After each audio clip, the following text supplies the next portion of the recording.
Wagwan Mandem, welcome to another episode of Corner Talk. In the blue corner, I have myself and John as per usual. John, how you feeling? Good. It's a bit late. I had a nap, so feeling refreshed. Shit's lit. It's lit right now. It is our second episode ever, guys, and we've tried to make some adjustments. So let us know in the comments what the feedback is like and stuff. We switched to one mic and OBS to record everything in one. So you guys let us know if the quality of the video is any better. But we have a lot to talk about this week, guys. So from all of your feedback last episode, we were able to determine that y'all wanted some more segments so we'd be able to talk about more specific things. So today, you want to start off with the World Cup or you want to start off with baseball? Like what happened in baseball this week? Not much happened in baseball this week. All right, so we'll start with that since there's not that much to cover. So we'll start with baseball. So tell me, John, what the fuck happened in baseball? What happened in baseball over this week or the last week? There were some trades. Right. It's the off season now, so trades are happening as well as free agent signings.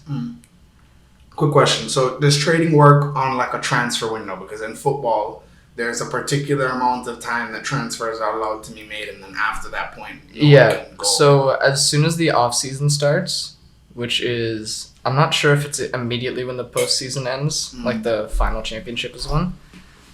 But from any time to that point to about a week after the All-Star break, halfway through the season. What's the All-Star break? There's a home run derby, All-Star game, which is just best players at their own positions on field. That makes a bunch of sense. What's like the biggest signing that happened over the last week? The biggest signing, right? Like that trade you said, one guy was traded for two people. Yep, for a pitcher and prospect from the Blue Jays, an outfielder, to Seattle, who was kind of a rival. Right. Because the wild card game. Wait, the wild card game? The wild card game the last year. This year. What's a wild card game? I think it was 4 teams this year, but usually it's 2.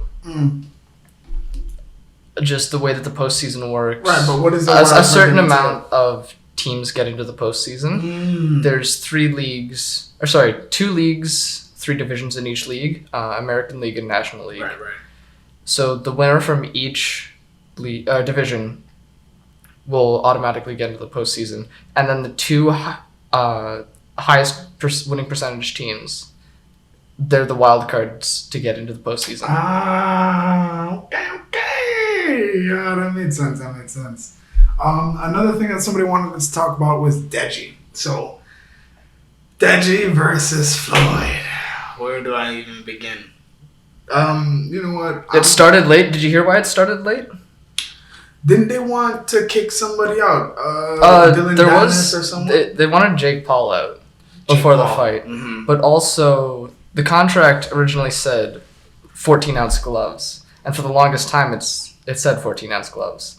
But the night of, Floyd wanted 10. I think I'm getting that right. I'm pretty sure Deji came out publicly and said that. That's interesting because 10-ounce gloves and 14-ounce gloves are. But Deji said he wanted danger pay because it was switched at last minute. He was like, "You're paying me extra for taking this risk to go to 10-ounce." Right, that is a big risk, and we can tell that both of them felt it because as soon as that Deji got any bruised blood on him, Ford was like, "All right, I'm gonna have to kill this nigga." And he lit him up too. Like, it was a very vicious yet technically sound showcase of what boxing is, because Floyd continues to show us that there's levels to this shit, bro. Like, he was really toying with him, and then Deji kind of found his speed, found his work, and started putting in the work. Boom, boom, boom, he's moving, and Floyd was like, I don't like that anymore. I'm gonna stop this. And he did. Like, pretty instantaneously, he decided he was gonna change the entire tune of the fight and finished him. There's levels to this shit, you know what I mean? And there will constantly always be somebody new.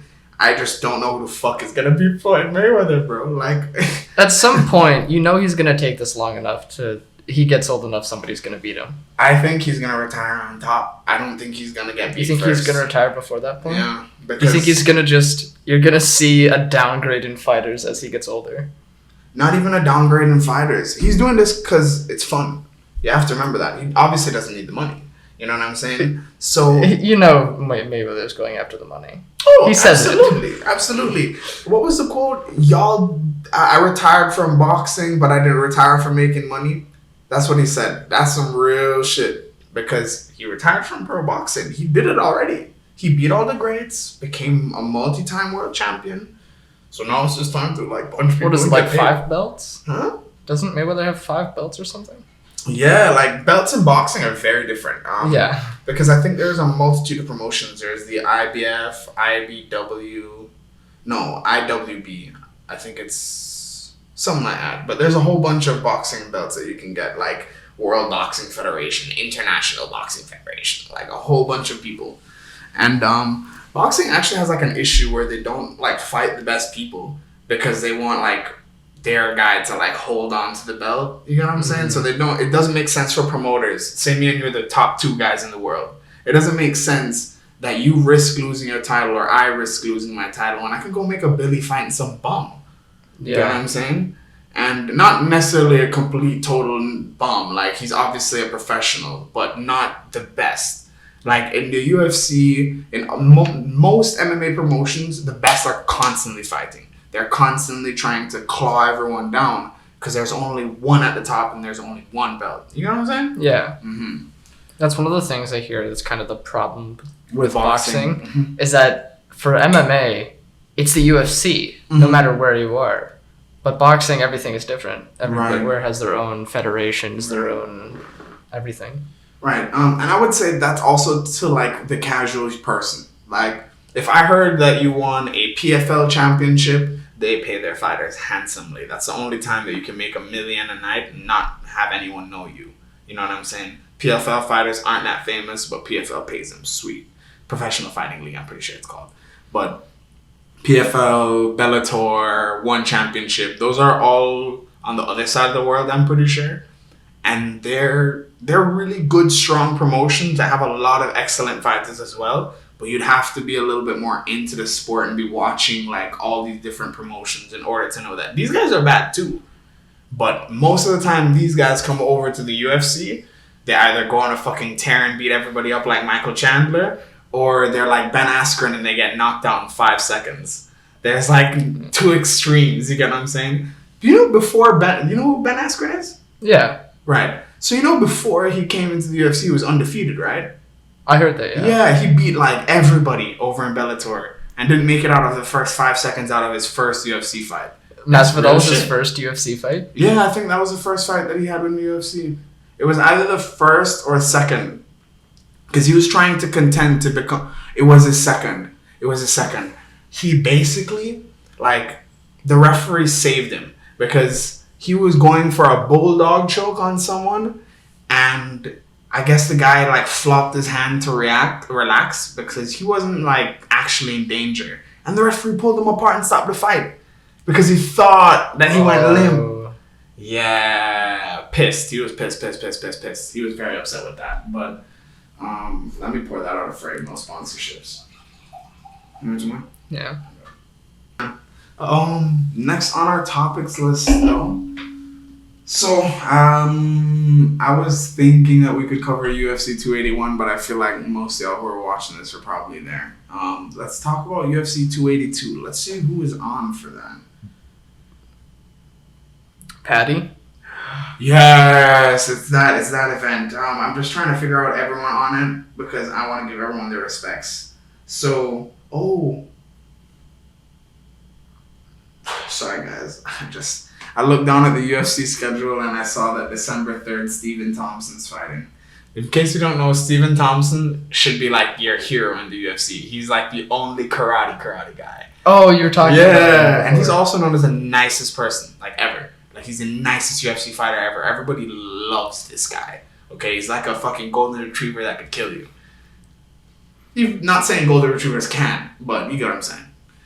But that's supposed to be great because he's fighting Kevin Holland. Kevin Holland is known as a chatterbox that chats bare shit, a lot of trash talking. So it's two opposites. Love trash talker versus a nice guy. Literally. Oh, Tai Tuivasa's gonna be there as well. Tai Tuivasa, heavyweight, really heavy puncher, but he also does a shoey. You know what a shoey is? Yeah, this motherfucker. Yeah, no, Australian as fuck. He like hogs a loogie in his shoe first. I've seen them spit in their shoe. It's fucking gross. Fill it up with beer and then they go. That's terrifying. An Australian tradition. Really? Shoey. It's a huge thing. And they spit in it first? I don't know how many people do that. Yeah, because he does that every time. It's scary. Honestly. But not the point. Point was, we were talking about... a lot of good fights. So, ladies and gentlemen, for UFC 282, Jan Blachowicz versus Magomed. I can't pronounce that last name, and I will not butcher. But that is supposed to be a pretty explosive fight. You know, the Dagestanis, they don't play. That's where Khabib's from. All those guys, murderers, don't even, like, all those guys know is wake up, train, eat, Allah. I come for a smash. Yeah, I come for a smash. That's all they know. Like, train, eat, Allah. That's all these guys do. They just eat, train, pray. Eat, train, pray. That's all these guys did, bro. It's crazy. And then Paddy Pimblett versus Jared Gordon. I ain't never heard of Jared Gordon in my life, big man. I just know that if Paddy's gonna be there, it's gotta be a show. Because if he wins or loses, it's gonna be a spectacle. Oh, speaking of Paddy, you know he's supposed to be losing 50 fucking pounds for the fight? You said that, yeah. Because he's very big right now. For those who don't know, maybe I can put up an image somewhere in the video. But if I don't, Paddy Pimblett is basically a fighter from the Liverpool in the United Kingdom, and he basically blew up mainly for his like personality and being like a chit-chatty, almost Conor McGregor-esque guy. Mm-hmm. But what also blew him up was how fat he gets between fights. He competes at 155 pounds, and outside of a fight, at any given point, he can weigh up to 200. Do you know what a 5'9", 5'10" person looks like at 200 pounds? A balloon, my nigga. No, it's incredible, and I don't know how he's going to be able to lose the weight for the fight. So for those who don't know, when you're getting ready for a fight, you cut weight. So a lot of that is dieting down to like a particular target weight. So let's say you want to get to 155 and you're walking around at 180. You want to diet down to like, let's say 165-ish, 160. And then you want to water weight cut the rest. So some people can water weight cut up to 20 pounds, but that's dangerous. You can actually kill yourself from dehydration. It's bad. But about 10 pounds is relatively safe. And most people will like water load, so they'll drink a gallon on Monday, gallon and a half Tuesday, 2 gallons Wednesday. And that's to create a diuretic reaction in your body. So it causes your body just pee. You pee constantly, even when you don't actually have anything to be peeing. So you're peeing off weight, just tons of water weight. And you can lose up to like 2 pounds, 3 pounds just pissing, bro. It's crazy. And I think the day before on like Thursdays when you start sweating and shit, that's when you're doing the runs and you're in the sauna and trash shit. Bags. Yeah, that's when it gets grimy. That stage is all the videos where you see the fighters like crying or complaining. Like that's probably the worst part of like fighting. Like I can do anything else, but I hate every essence of a weight cut, every bit of it. There's no part of it that's cool, fun, or hip, bro. It's gay as fuck. Cut that part out. It's bad. It's bad. Very bad.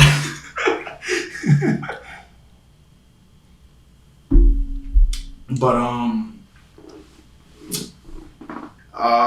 previously before Man Cut, I was talking about the fight. So Paddy Pimblett is the co-main event. That's the second to last fight that night. We're gonna have Robbie Lawler. Robbie Lawler is a veteran. This guy has been recognize the name for a while. Yeah, he's actually known for having one of the best fights in the UFC ever. Him and Ronald McDonald. Rob McDonald, right? Rob. Ronald McDonald is the clown. The clown, right? So I was trying to remember where bro was from. Is it? No, it's Rory. It's Rory McDonald. It was a really crazy fight because both of those guys ended up going to the hospital after. It was crazy. Robbie Lawler had his lip split all of here. Yeah, just an open triangular split. His lips were apart. Yeah, like away. Yeah, it was pretty bad. And then Rory's face just looked beaten. Like, he was bloodied everywhere. His nose looked different. His face is swollen. Like, it was a war. And they fought and fought and fought until Rory simply collapsed from exhaustion. Like, he simply could no longer keep going. We'll have to see if you can find that one. Oh, I can definitely find that. We will watch that. Like, that is, like, I think 4 rounds of pure just violence. They're not even, like, technically sound all the time. They just went to kill each other that night, it looked like. It was very scary. So, like, the stare down, I think, on round 3, when they were about to start, was horrifying. I would never want to be either one of them looking at the other. Because I don't know if I could have ever hold my cool against one of those insane, psychotic fucks. Those guys were very spooky. And I think it would be on par with the baseball game you're going to show me. But I hope. No, I most likely will. Like, as long as yours is like the baseball game, that's going to be the fight. You know what I'm saying? But we'll keep you guys updated on that. I think Sunday we might stream that. Yeah, so I was thinking this might come out before... Or sorry, we might live stream before this comes out. Oh, that too. But in general, I was thinking if we have the VODs up, if we can figure out some way to do that, we might have a VOD of the stream up. So if we do, we'll let you know. That you'll get to see. We'll link to that somehow. And then you can watch the VOD of the live stream that's happening Sunday. Yeah, Sunday is what we're going for. Bryce Mitchell versus, that looks like Ia? I can't tell because there's double L's, which is pronounced as like E. Oh, yeah. But IA, so I can't even tell you. So could be Ilya too. It could be Ilya. We'll find out on fight night. Yeah, but Bryce Mitchell is the only motherfucker in the UFC with camo shorts. Redneck as fuck. Like, he says it all the time. This isn't even me like saying anything. This is his own opinion. Like, he requested camo shorts because like he's like, that's basically how much of a redneck I am. I want to be the only nigga in the UFC with camo shorts. And he is. So basically he's like a jiu-jitsu master. He's like the only guy to have hit like 2 twisters or something like that in the UFC. Because I think there's only been 3 hit and he hit 2 of them, if I'm not mistaken. A twister is like a submission that kind of from... you twist them. Yeah, like it's a very weird position. But like you kind of reach back around the person and clamp them and squeeze them the other way so they turn and turn and turn and turn and turn until tap. You know what I'm saying? Because eventually I guess your spine go fall off. But yeah, bro, so World Cup, man, them everywhere. It is that time. Oh my gosh. Let's discuss Argentina versus Saudi Arabia. Do you know the significance of what happened that day? Bro. You said. Bro. Do you know that Argentina was on a 35 unbeaten streak before they came against Saudi Arabia? You know, Saudi Arabia, I think, is the second to worst or worst ranked team in the whole World Cup. Could you imagine how pissed the manager was after that? Yo, John, I want you to sit here for a moment and think. You just brought up this team, and you have to think about it like this. The last time we were in the World Cup, Messi essentially carried Argentina. He was doing everything, right? This year, you finally got a team that kind of plays around your guy to their final run, right? This year, they finally have a team that can kind of play against Messi's strengths, and they can do a bunch of different things, and they can honestly play without him. Obviously, they're not playing without him, but they can. But with this team, they've beaten 35 teams consecutively, unbeaten. And then they come up against Saudi Arabia and made it look easy, Saudi Arabia. They beat one of the best fucking teams in existence against the most motivation Messi has ever had to win a World Cup. And they did him like that, bro. It was dirty. It was dirty. No rap cap. You want to hear something worse? Have you heard of the scoreline between Costa Rica and Spain? I did. I had class in the middle of that. And it's a day where we stopped class early so we could watch the Canada game. Oh, considering how that went, but yes. But we were talking, and one of the classmates just said, like, oh, it's 6-0, close to the end. And he read the stats, and he said it's like an 88-12 possession rate, and they had over almost 1,000 passes. Oh, and then there were like 7 minutes of extra time. Yeah, they've been doing that. So for the World Cup, I think they added more extra time than normal because usually you don't add more than 5 minutes, you know? I've heard today there was 1 minute of extra time added in the first half, and they were like, oh wow, that's low. Yeah. Because they've been adding like 9 minutes. Yeah, because at the end of Wales versus USA, if I'm not mistaken, I saw a 9-minute injury time counter come up, and I was like, 9 minutes? Like, this is football, guys. I ain't never seen 9 minutes on the clock before. And I had to Google it, and they were like, yeah, we're going to be using 9 minutes now. And I was like, oh, I didn't even know that. That's crazy. That's crazy.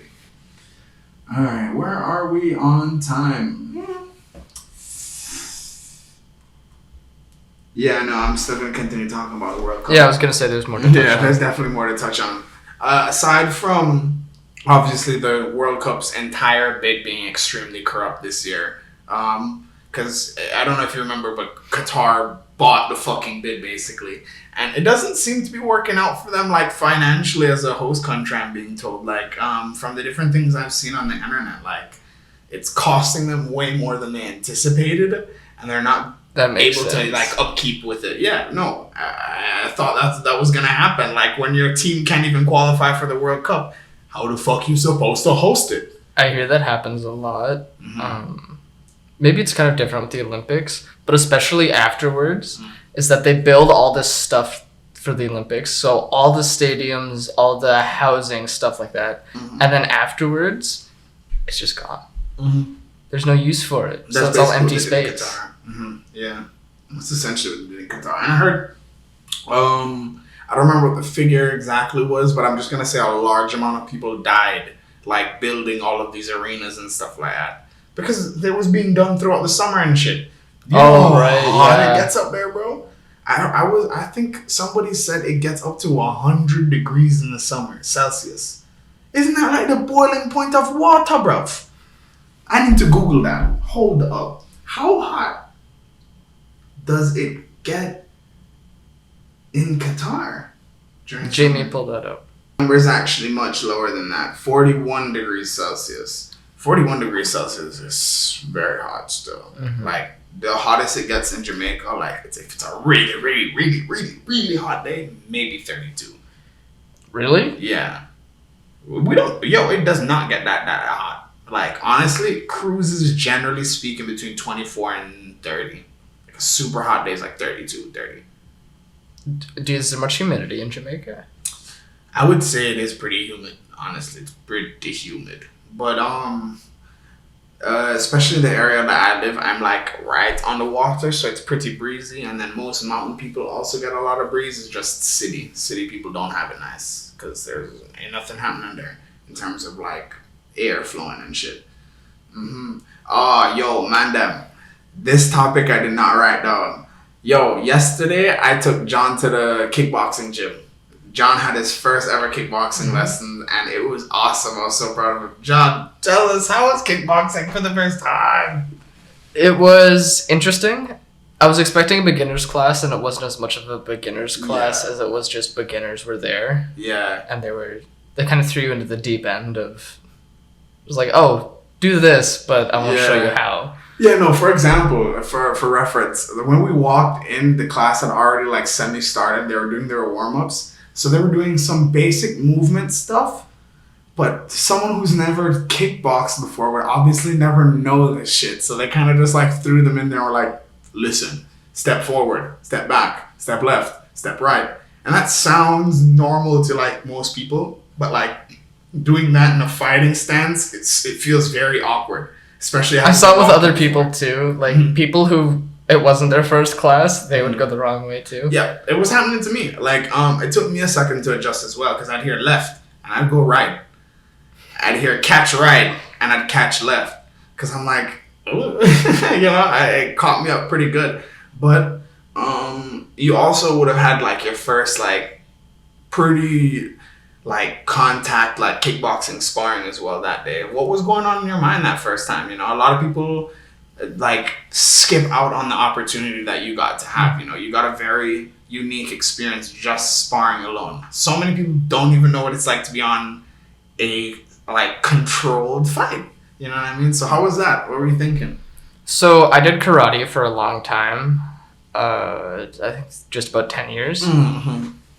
So when I started sparring, I found myself really going back to the karate stuff, which is everything in karate it's not about contact. So everything is really light. You can just kind of tap it away. In kickboxing, it's not light, so you can't really just tap it away, and all the blocks are different. Mm-hmm. Just fundamentally, kind of the way you move is different, but I felt like I would revert back to karate, but it wouldn't work because I would get like hit with something that was kickboxing, and it was a different sport, so it didn't really work. You want some more? Oh, just got a black box. I blocked it pretty good. I think you'll just have to do. You'll have to get the rest of that because it's pretty much done. Damn. Let's get one cheers on camera. Oh yeah, cheers. That's our neighbors passing by. If you can hear it. Yeah, I can't even tell. I'm not sure. Yeah, no. So from the same experience, you also had your first wrestling class in Canada. Second today, but I would have had my first wrestling class. Yeah, so that was pretty cool. The first day nobody tried to bully me. The second time they tried to pick on me, but I don't let that happen.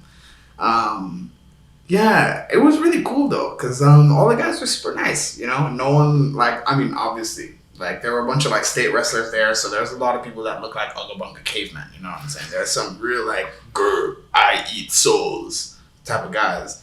And I'm not saying that I'm not a soul eater or anything, it's just I'm not on smoke all the time, So I walked in the gym and a lot of these guys like, I don't smoke. And then I met this guy who we're going to call Bob. Bob probably knows himself if he ever watches one of these, but we're going to call him Bob. Bob was an absolute sweetheart. He like plays the role that I play at my gym, so he makes it really fun for you to come to the gym. He doesn't For context, what role do you play at the gym? We'll call it the enforcer for this, but basically if someone's getting beat up by like one of the bigger guys, you'd send like someone who looks smaller and unintimidating to go and beat them up. Or vice versa, when a new guy comes into class, you want to put him with the enforcer, because if he is a meanie, we're going to correct it fast. But if he's shy and nervous, like I'm the type of person that would make it fun for you, so I know you'll come back next week. I make kickboxing seem fun. I let you work. Like they say spar, I'm not going to show you all my moves. I'll show you 2 or 3 of my moves and then let you work. You know what I'm saying? Like I'll go bam, bam, bam, bam, and now it's your turn. And I let you go bam, bam, bam, bam, bam, bam, bam. You get what I'm saying? I'll let that person work more than me, so they enjoy themselves, If you get beat up the first time you show up, like, are you really going to show up the next time? That's how most people quit. Mm-hmm. So the first time I ever got beat up at a gym, it was like months into being there, so I couldn't just up and leave now. But you're committed at that point. Yeah, but yeah, it was just one of those things. But I'm so glad that you got to get that experience, though. It's so awesome that we got to go and do that. We also got to Bob though. Bob plays the same role as me at my gym. So when I met him, and he was really, really nice to me, he kept just like picking my brain, trying to see how much experience I had and stuff like that. For me, I think it's a good rule of thumb to say a few years. That way people know not to mess with you, but they'll still kind of push your buttons to see where you're at. but it's better if you're not specific. Right, because it doesn't immediately paint a target on your back. I feel like if I said 4 years, they're like, oh, this guy has been training for 4 years and thinks he can step up in my gym. Like, I feel like that happens to me a lot when I specifically state exactly how much. So I try to leave it vague so they have to guess and pick my brain on it. That way I feel like it slows things down to, like, more of my pace. Mm-hmm. But we are at, like, 30-something minutes, so I'm going to be introducing the next section. Space, ladies and gentlemen. The man them want to hear about space. So space we will talk about. So there's a whole bunch of stuff, John. I'm going to let you pick what we talk about next real quick. The successful Artemis launch. You're going to know nothing about these just yet. The Perseverance rover or the DART asteroid program. Which one do you want to hear about first? Asteroid program. Asteroid program. Guys, so recently we've been developing the technology to like deflect asteroids. Yeah, like deflect asteroids like out in space. So you ever watch that movie Don't Look Down? No. So it's a movie about a group of students who find a asteroid that is on a... Don't Look Up? It's Don't Look Up, not Don't Look Down. I said Don't Look Down. I got really confused. Oh, I can't believe I said Don't Look Down. Anyway, we'll keep that in. But yeah, no, I meant Don't Look Up. But yeah, I know. So you do know that movie. Basically, it's kind of this like same kind of concept. Asteroids coming towards Earth. It wasn't like on impact towards us. It's just an asteroid that orbits around the same area as us. So basically, scientists at NASA were just like, if that motherfucker wanted to hit us, could we do nothing about that? Let's find out. Fair question. That's a very good question, isn't it? So they did it. They boom flicked a whole ass like satellite, and it just flew straight at it and crashed into like an asteroid, just a satellite, and just went crashed right into it. So far, what they've been able to tell is that it has offset the course. But in order to truly know how much, it's going to have to orbit many more times so we can see how the orbit itself has changed. You know what I'm saying? Because it's still relatively within the same path, but it seems to have made like a 3% deviation in its orbit. So the DART asteroid program, they're going to be continuing many other They're going to be continuing on other experiments and this kind of thing in order to help, figure out how the best ways to defend the Earth and shit like that. So, is this what Space Force is for? I think so. I guess that's what they have it for. Because I don't know what the fucking Space Force is for, actually. I just know that NASA does. I remember hearing about it in, when was it, like 2017 something? And I have not heard about it since. Yeah, I saw it on Netflix. I thought it was a joke. I didn't realize that we had an actual Space Force. No, well, it's something that Trump did. Mm-hmm, no, I know. And nobody knew why. Except Netflix.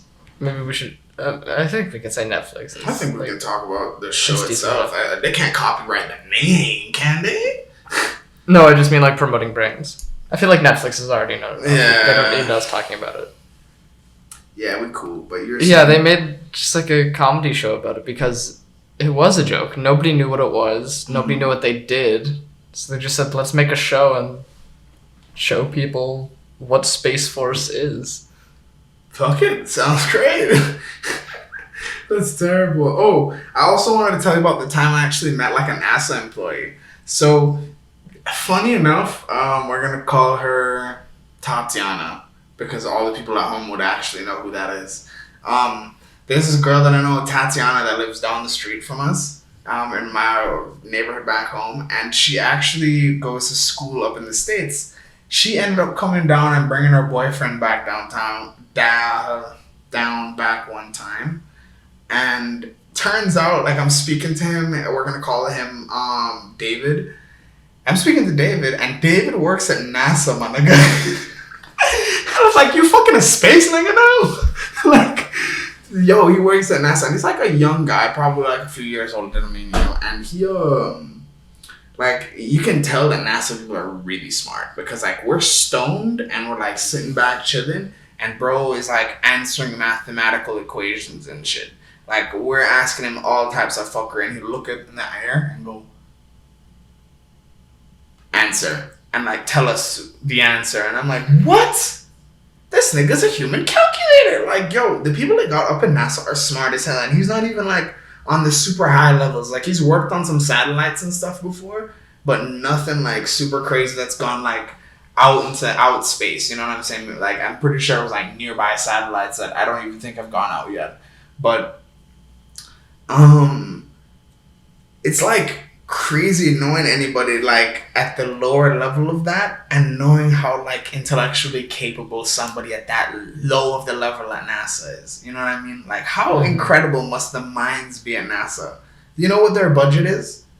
They get like a half a penny from like every, I think the number specifically is $9 a year per person in the United States, I think. Like, out of all of your tax dollars, $9 per year goes to the NASA. So essentially, most of the money, most tax money goes into social services, paying the government, and social services paying the government, and the military, especially in America. Of course, the military. Military.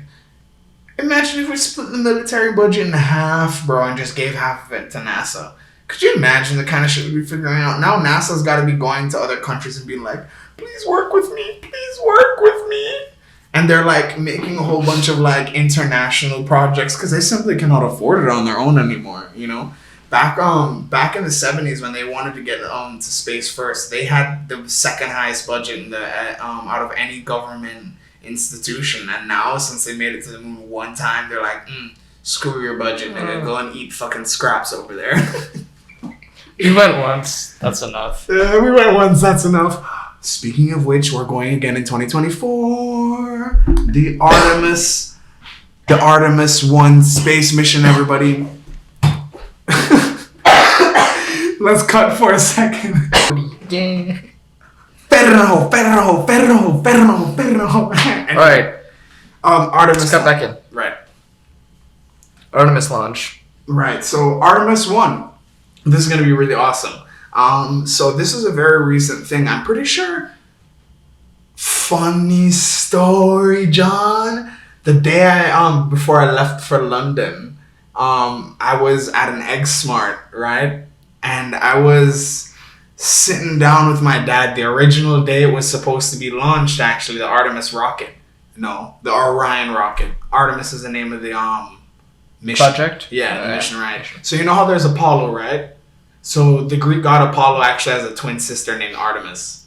Oh, that's cool. That's pretty cool, right? So that's why we're going to, the second time we're going to go to the moon, we're actually going to have women and colored people going there. So the first nigga is going to go on the moon, and the first woman is going to go on the moon. Like, that's wild to think about, you know? Like, almost 50 years later, we're finally going to have, like, something with a pussy on the moon. I don't have to say it like that, but you get what I mean. But that's honestly incredible. Like, I think it's such a like awesome achievement for all. The first Canadian is also going to be on the moon. Canada's going to be the second ever country to step on the moon. Nice. Oh yeah, because Canada's actually been very, very, very helpful on the Artemis missions. They've been helping out a lot and sending a lot of information over to NASA, a lot of resources and people. And the United States is like, hey, you guys have been helping enough. Pick your guy and he can come with us. And they're like, all right, you know. So the first Canadian's gonna step on the moon. That's awesome. But basically, this Artemis launch, I was at EggSmart, and it was supposed to launch that day. And while I was eating, they actually canceled it. I was so upset.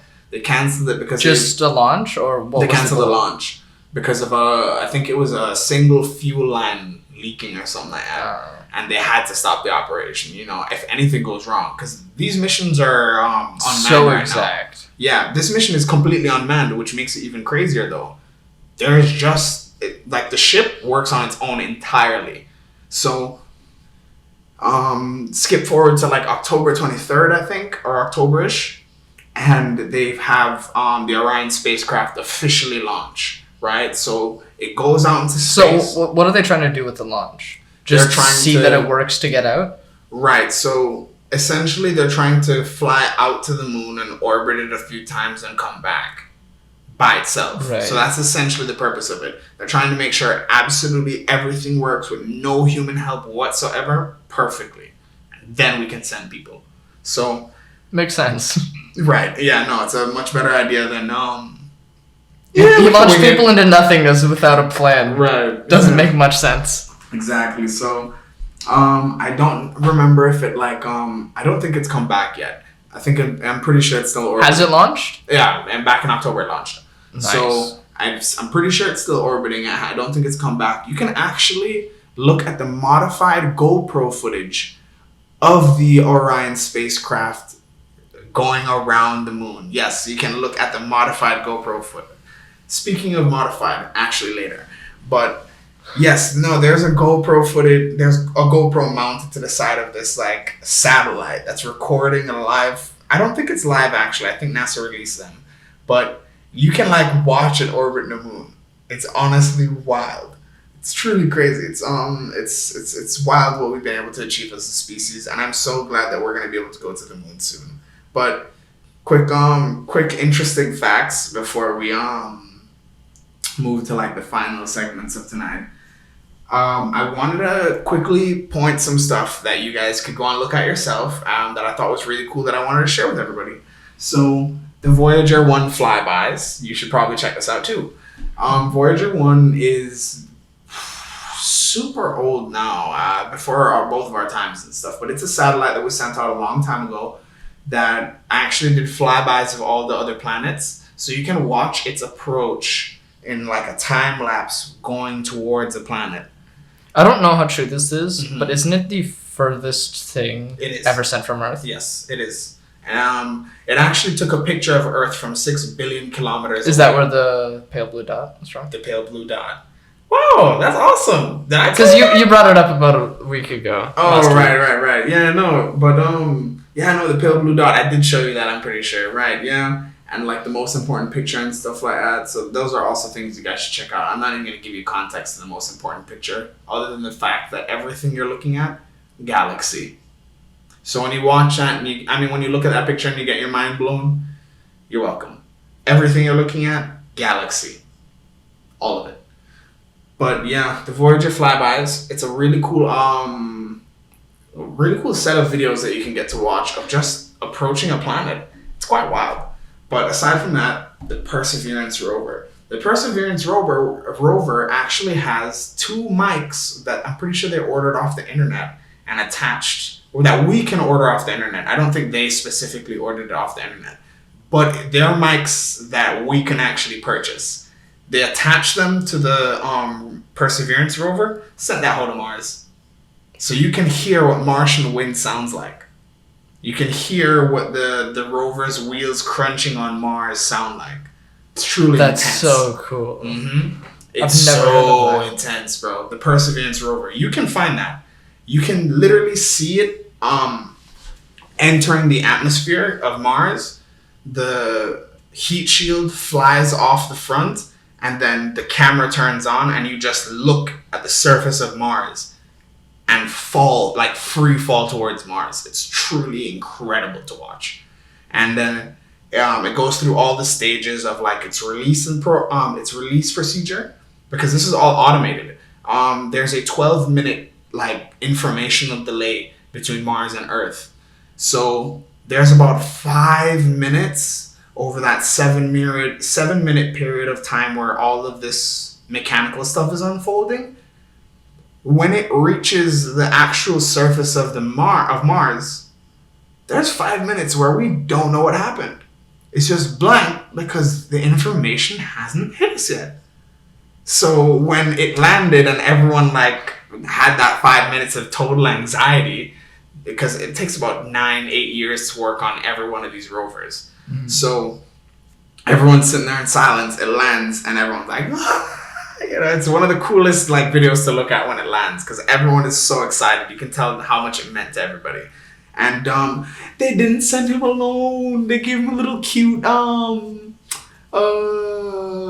drone. He has a little drone friend. Oh, it's so cute.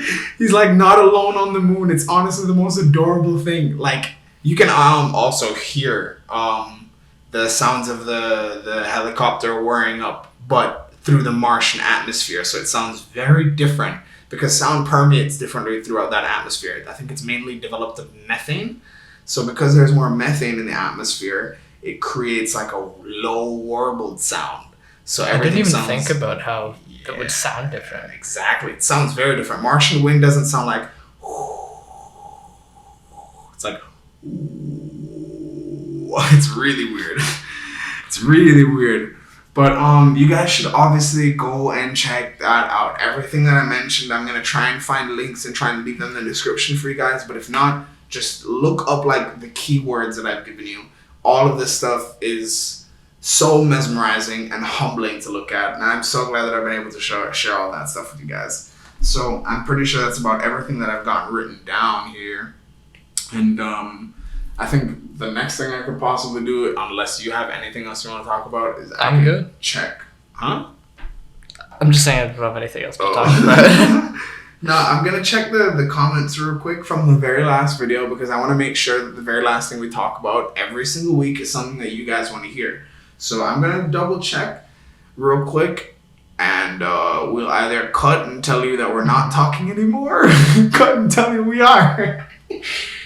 We can just cut that out. Covered everything everyone wanted to hear. It's about 12 o'clock now. But yeah, ladies and gentlemen, I'm pretty sure that's been another episode of the Corner Talk with John and Ben. So yeah, make sure you guys comment. Let us know what you guys want to see again. Yeah. Let us know about the new setup, how it works. If you guys have any suggestions about changes that we should do. Y'all already know the dealio. So we're more than likely gonna upload this by like what, Sunday or something. I don't know. I was thinking we might try to have it up before the live stream. Yeah. So, and then if we get the video out, we can get a bit more traction on the live stream. Say live stream tonight. That's what I figure. So yeah, hopefully we'll see you guys again Saturday, Sunday. So we'll basically see you as soon as we can. It's been John. It's been Ben. We're gonna catch y'all later. Have a good one. Have a good one, yeah.